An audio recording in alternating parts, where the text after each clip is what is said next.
Hello and welcome. Today I am not randomly, this has been built up to for quite a while, and I've finally decided to take the time to do it. So let's spin the wheel and see where it lands.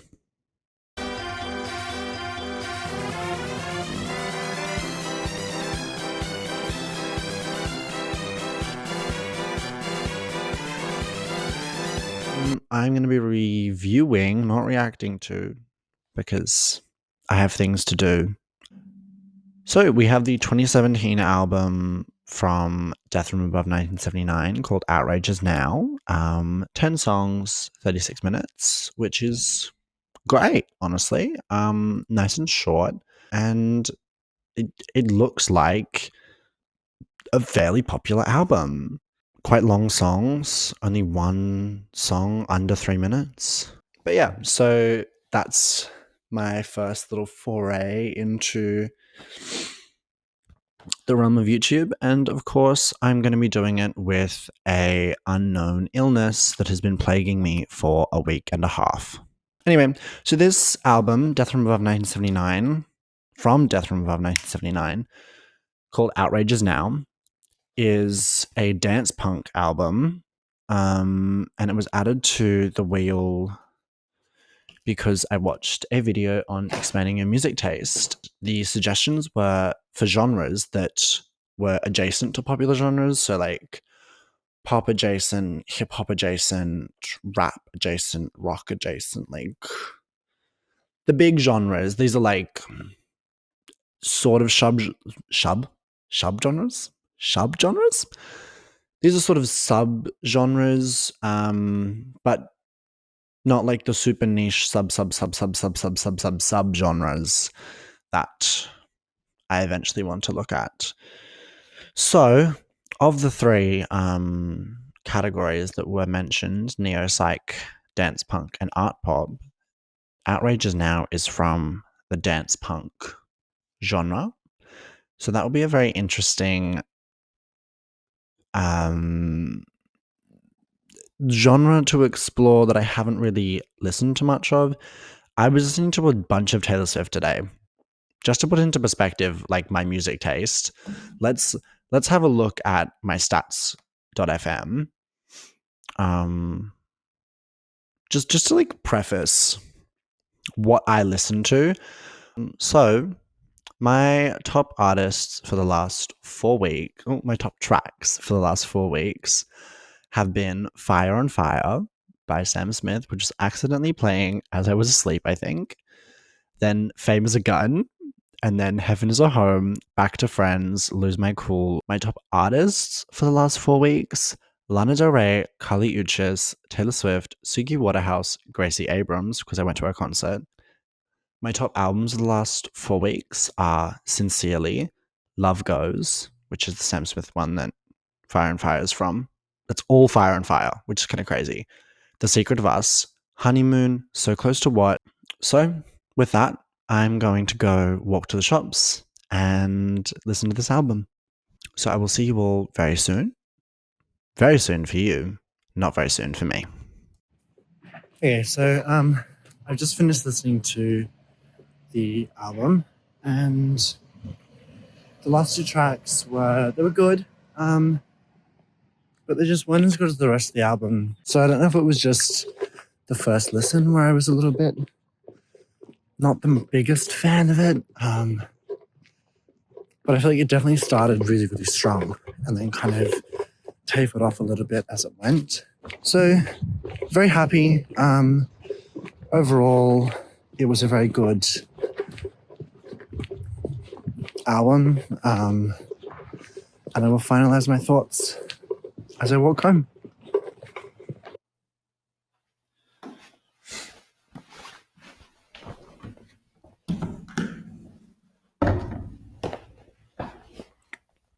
Hello. I am back. So, I have finished listening to Outrages Now by Death from Above 1979. And I love it. I love it a lot. I am so excited to listen to the other two albums from that subgenre that were recommended by that one video that I watched. So I have my review on my phone. You didn't say that. On my phone. And in this little book, my diary. So first of all, let's go through track by track.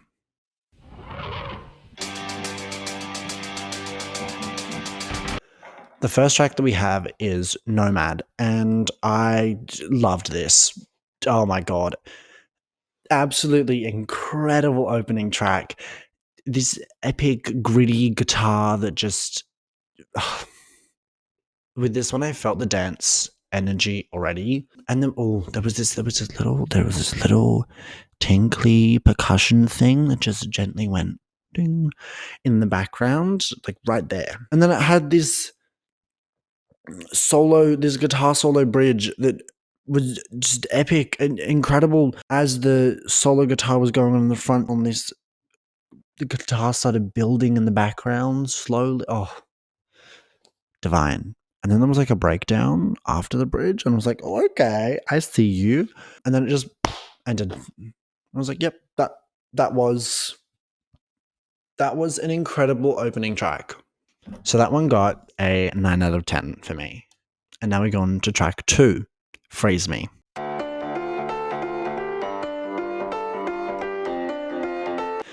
This is the most popular track on the album, with like 62 million streams. This one, the vocals were more forward. With Nomad, the guitar was a very large aspect of the song. Like it was mixed very far forward, which is a theme of the entire album. I feel like the guitar is such a staple of the album, which I loved.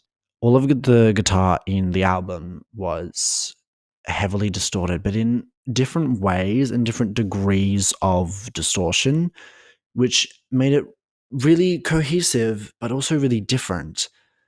And that was just incredible. What else did I say about Freeze Me? The drums. The drums on Freeze Me were a lot better than Nomad, in my humble, very uneducated, and not at all musically experienced nor talented opinion.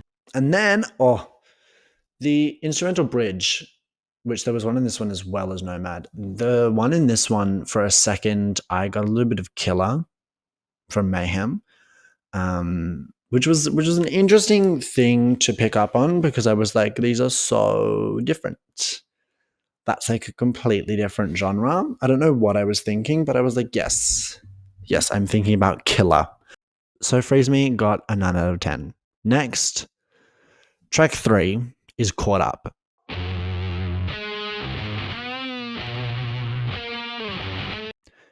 And when I said that the opening of this album was good, I meant amazing. I wrote down in my notes, the first thing that I wrote was, I want that distorted guitar inside me.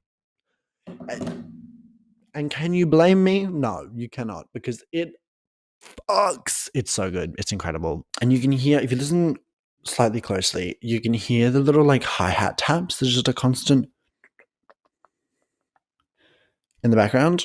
The production and the drums, the percussion on this album is incredible. Just beautiful. All like the little details in the panning of vocals and effects. The use of vocal effects across this entire project was just incredible to listen to. It was slower at the start with like that little funky bounce, and then it builds up halfway through and just speeds up massively. I love songs that change pace. I would like your song to accelerate at my ears very rapidly. Thank you. And then it slowed down again. It reminded me of Take It Slow by Isaac Dunbar, where that song also speeds up and slows down. But yet, as it builds up, when it gets faster and faster, the guitar speeds up in pace and the vocals kind of come back a bit, so that the guitar has more room at the forefront as it speeds up. and then as it slows down, the guitar kind of sinks back and the vocals come back to the forefront, which I thought was just a beautiful way of highlighting, again, the guitar that is clearly very important to this album. So that one got a 10 out of 10. And those first 3 tracks have all been added to the Mwah playlist because they were incredible. 9s and 10s get added to the Mwah playlist. Now on to track 4, the title track, Outrage is Now.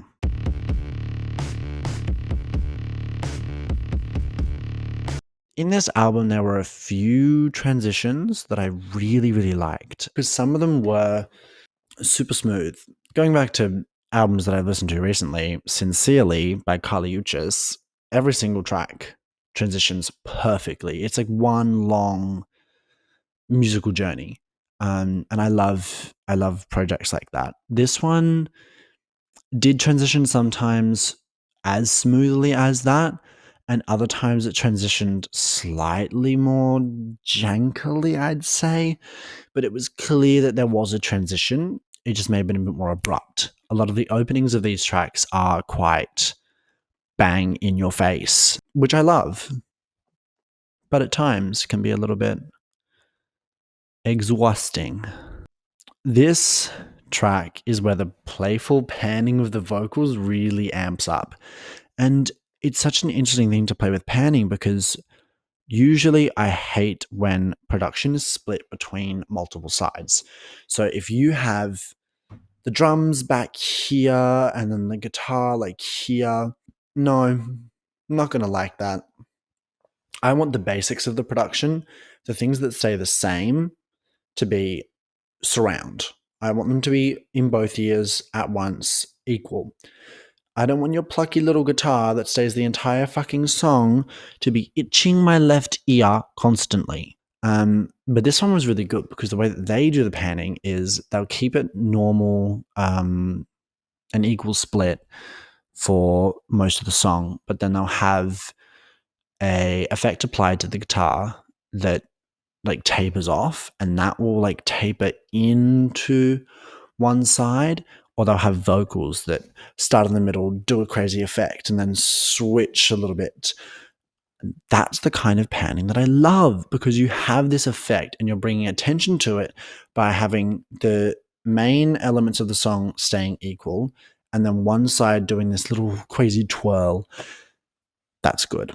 That's how you pan effects. Pan effects. Don't pan your fucking drums. Don't give me your drums in one ear and your piano in the other. Get out. Leave. The door's over there. The guitars were very, very heavy in this song, which I loved. I'm pretty sure it was the distortion because I've just said the super heavy. Don't know what that means. My note taking is a little bit weird sometimes. You know, the verses would lull you into a bit of a softer area of the song, and then the choruses would jolt you back in, which was a good choice, and I can see why people would love it. But on a first listen, a little bit jarring, and I wasn't a massive fan. So Outrage is Now is a 7 out of 10 for me. Next song. Track 5, Never Swim Alone.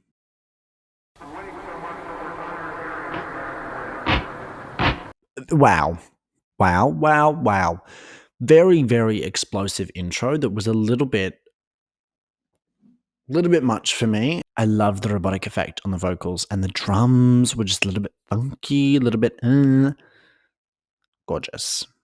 There's not much more to say, really. A lot of these songs I kind of fell into a little bit of a background, like it wasn't a super in-depth I'm picking apart this song, because they just kind of captured me. From the very beginning, this album really just grabbed me, and it was an enjoyable listen because I just was involved in the album. And I feel like a lot of the songs, I'm not a professional, not remotely qualified to be giving a review on any album, and the lyrics weren't a huge part of this, so I can't pick apart the lyrics too much. The lyrics weren't as prominent as some other music that I listen to that has the lyrics as like the forefront. Taylor, for example. the reason that the last two songs didn't hit as hard as they could have is maybe because I stopped for lunch. Whoops. Anyway, Never Swim Alone. Overall, the ending was amazing, and there was a transition. Never Swim Alone is an 8 out of 10 for me. Track 6, Moonlight.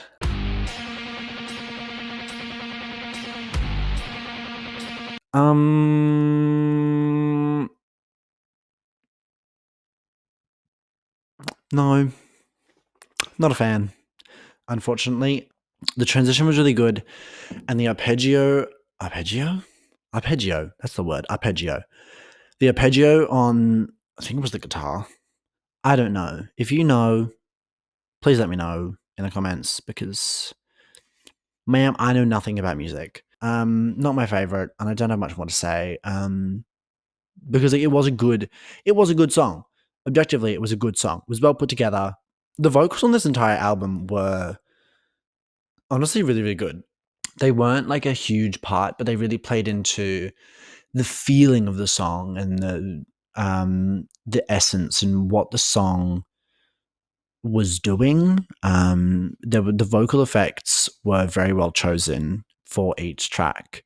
So Moonlight got a 6 out of 10 for me. Track 7, Statues.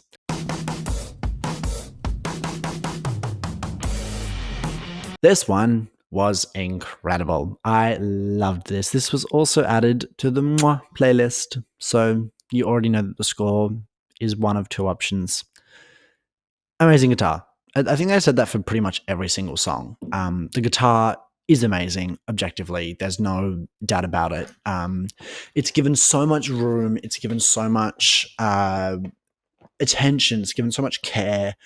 It's clearly loved deeply. The vocal effects on this one, I said they were really smooth. They weren't smooth in the sense that they were like silky smooth, kind of like mellow. They were very like, they were distorted, but they fit very smoothly into the mood of the song and with all the other instruments.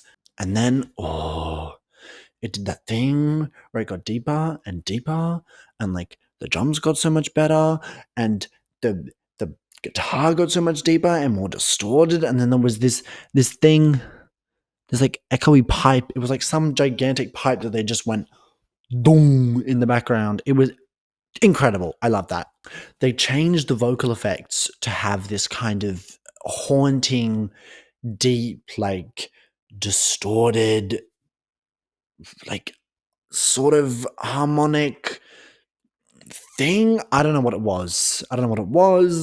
But it was haunting, it was dark, it was deep, it was gritty, and it was just sublime. So good. So Statues got a 9 out of 10 for me. Honestly, could have gotten a 10. Then we have All I See Is You and Me.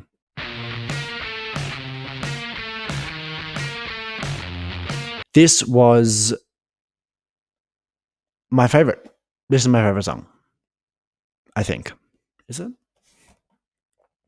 No, this is my second favorite song. My favorite song is Caught Up. This was also added to the Mwah playlist because it's just so good. Holy shit. The intro bangs, and then the build from the intro into the verse, etc. They knew what they were doing. And the vocals, these are my favorite vocals so far. They were just the guitar was super bouncy, and this was the track that really highlighted the detail of production across the album. This one was the one where I was like, okay, they know what they're doing. Whoever's producing this album, gold stars across the board, 7 of them. I don't care. Incredible. The layers, the detail, the little mini things. I didn't take note of them all because I was just obsessed with listening to it, listening for the next little thing that went off in one ear and the effect that trailed into one side. Incredible. This, I feel, was I noted that there was this deep like twang thing, like a pluck of a guitar that was just super deep, super back there, that kind of echoed forward. They know what they're doing with the panning. They're placing these sounds very, very well. The little tinkly percussion from earlier that was kind of reminiscent of a bell was like up and back, but not too far back. The deeper, like the big, like heavy pipe thing from earlier was way back and like low.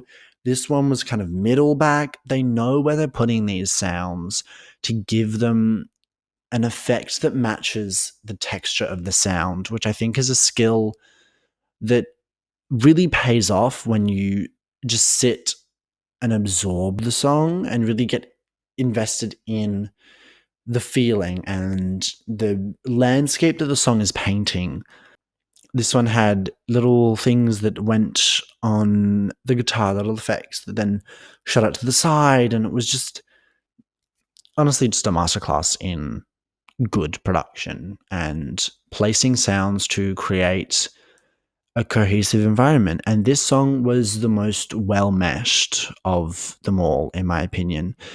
The guitar and the drums were perfectly like working together.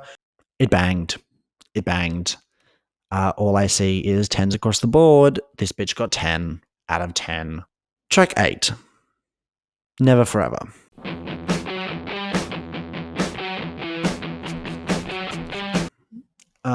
Track 8 and 9, I feel like I can almost mesh together. This was post lunch break, so I feel like that could have had something to do with it. But I just didn't love these two as much. They both got 7. Track 10, Holy Books, got 7 as well. Never Forever had more of a storytelling angle, which I felt was a lot more palatable to me as someone who listens to a lot of storytelling-esque songs like Taylor. A lot of pop has that like storytelling edge. I can feel the story. It was slower. It was nice. It was nicer to have near the end of the album where it was like slowing down. I was like, okay, this is good, but I feel like it could be better. And there was something else. The chorus hit very hard. The distortion on this song I really liked. It was different. It was more crispy, kind of a crunch, which I think paid off very well for the type of song that it was, but it just didn't hit the same way as the other songs or the same way as more storytelling focused songs usually do for me. I feel like the meshing of the two aspects, like that heavy, very in-depth, slightly distracting guitar drum production sound doesn't work well for when I'm trying to pay attention to the story of a song lyrically, because this one I just didn't gather. I knew that there was a story there. The lyrics were clearly considered, but I didn't pick up on them enough. And Holy Books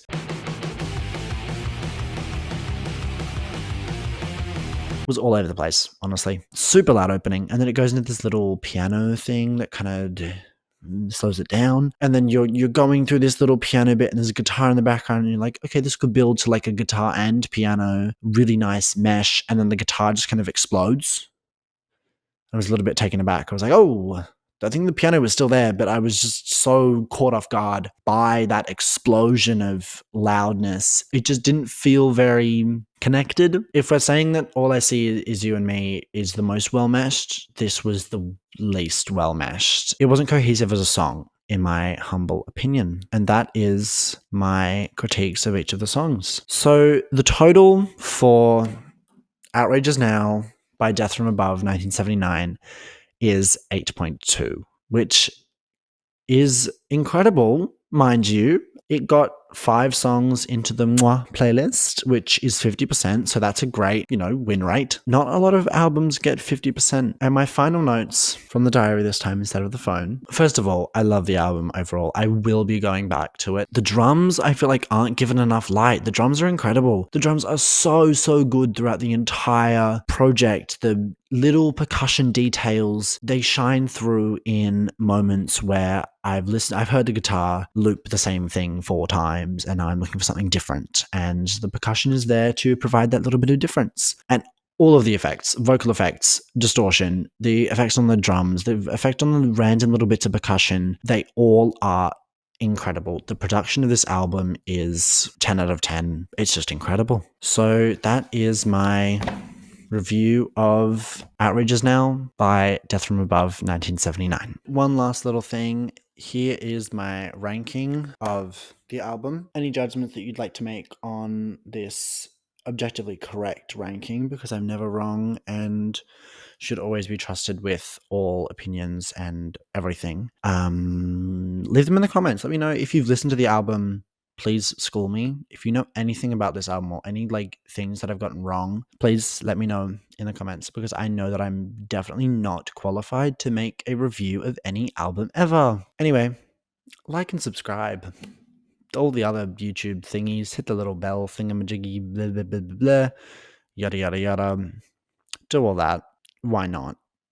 Are you really that picky about who you subscribe to on this website of youtube.com? Stay tuned. I might do a review of Addison and Princess of Power, because they're more in my realm of music that I usually listen to, and I will aim to have at least one video a week out, but we will see. Anyway, that is all. Have a lovely day. Enjoy your week or weekend, day, night, whatever it may be, and I will see you later.